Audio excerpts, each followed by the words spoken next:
Usual treatment now is with a drug injected into the eye to stop the formation of new blood vessels. The treatment is not a miracle cure, but it does help to maintain vision in most people who have it.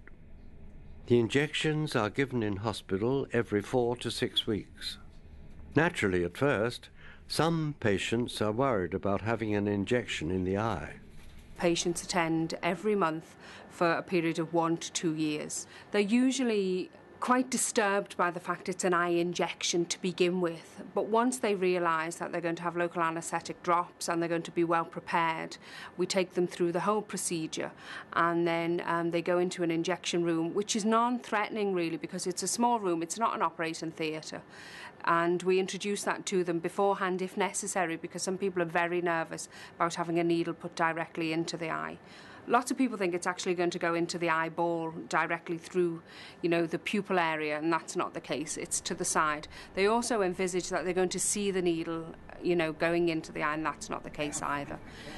Most patients, when they've had the procedure, don't realise actually that it's finished because it's such a quick injection.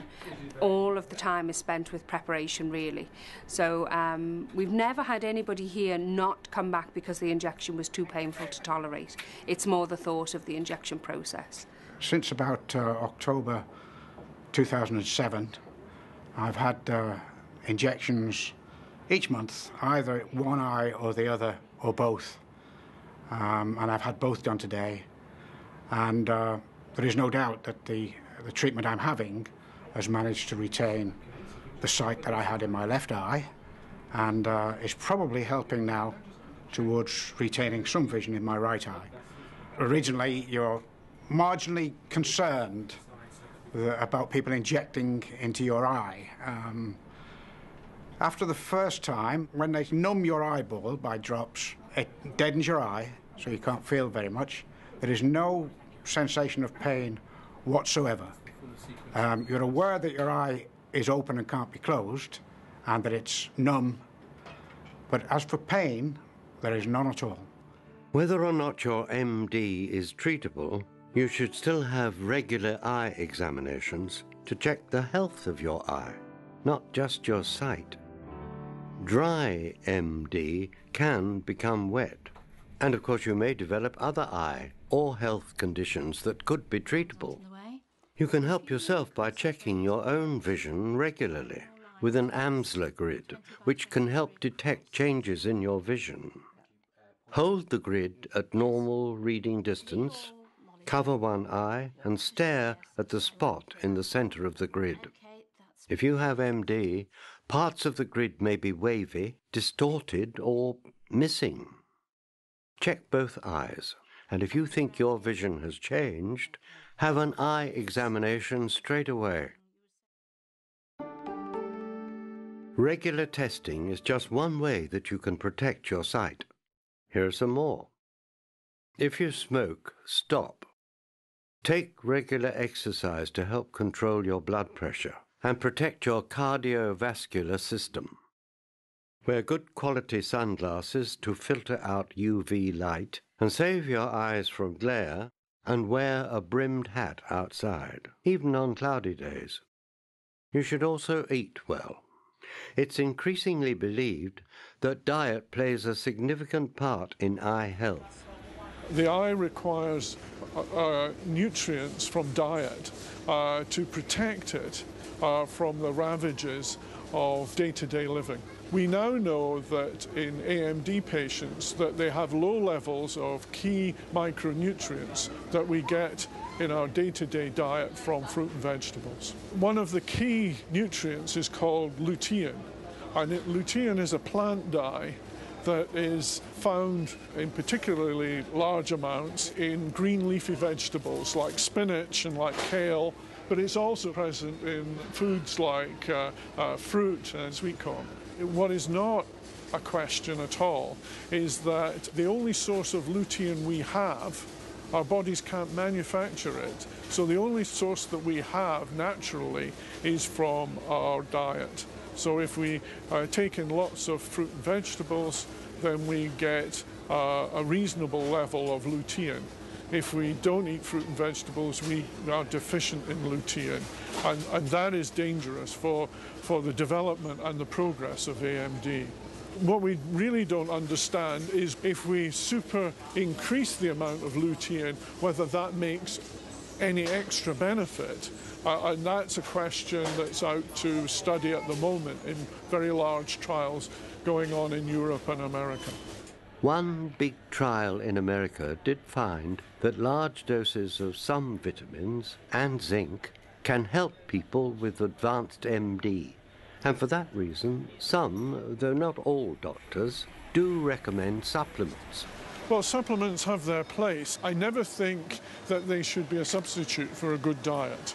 That's one thing from the outset. But they do give an opportunity to give a real boost to some of these vitally important antioxidants that we do need in our diet. The Macular Disease Society has useful leaflets about nutrition and other ways you can help protect your vision. While self-help is important in coping with MD, there's a lot of other help available too. Low vision experts help people to make the most of their sight. Your local social services department, eye clinic or blind society will know where your nearest centre is. This one is in Birmingham. Patients can often be told there's nothing more that can be done, and that may be true as far as the hospital medical service is concerned, as far as the eye is concerned.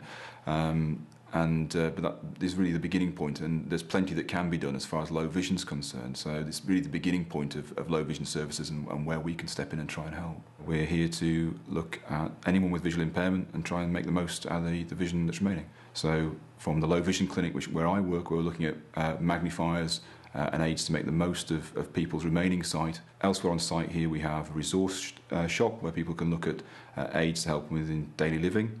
So it's got a camera and it's taking a picture of it, and I can drive it up or down depending on the size that I need to read with. Two different sizes. I lose that one though. Yeah. That's almost too big for me. Yeah. And that's better. Oh, I can see that one. Yeah, can you see that one? There is a wide range of low vision aids and high-tech equipment, from simple handheld magnifiers to sophisticated computers and camera readers. A low vision expert can advise on what is most useful to you. Good advice about simple things, such as the lighting in your home, can improve a person's quality of life enormously. And particularly with macular disease problems, lighting can make a huge difference in terms of not only reading, because people often look at lighting in terms of helping them read more, but also with other things within the kitchen, for example, at home, be it sort of making a cup of tea, buttering a slice of bread. Good directional lighting can make a huge difference in how easy these tasks are. It's knowing where to go and where the facilities are available. So in terms of lighting, knowing what sort of light would help, looking at different aids.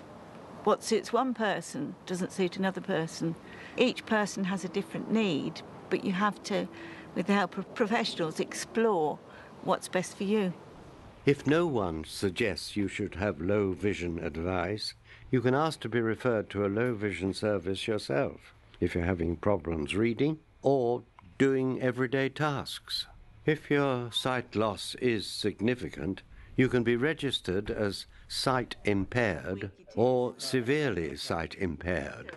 This can entitle you to certain benefits, and in some areas is the mechanism for accessing help from social services.